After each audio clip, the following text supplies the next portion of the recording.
one of the examples that we share in the book is, about a young woman in Washington State who was working on, who was working in municipal waste management. And so she was working in and around trash dumps. And one of the things that she was seeing was that there was a lot of carpet in landfill. And it turned out that her mom was a kind of executive assistant in Interface Carpets.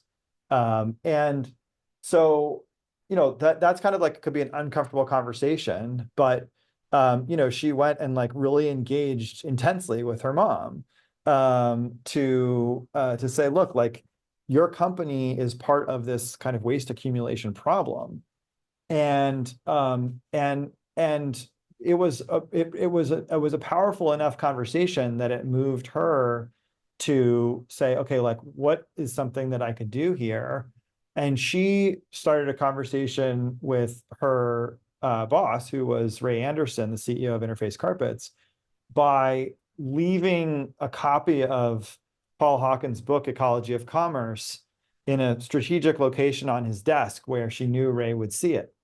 And Ray reading that book was the beginning of his sort of awakening about sustainability, which led to strategies at Interface. But more importantly, I mean, when I was getting into this field in 2000, starting in the very early 2000s, he was out galvanizing all kinds of business leaders and inspiring all kinds of people, for a generation of sustainable business work.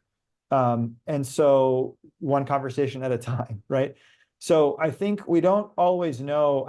Sometimes I think we think about like, well, what are the dialogues? Okay, well, we imagine maybe there's like some special room where we have to get, all the CEOs and government people together and like hash out how we're going to make a better world, kind of Davos style, right? And there's a role for that, but sometimes it's like these one-to-one conversations that have these ripple effects that you don't know that they're going to have, and you don't get to know in advance.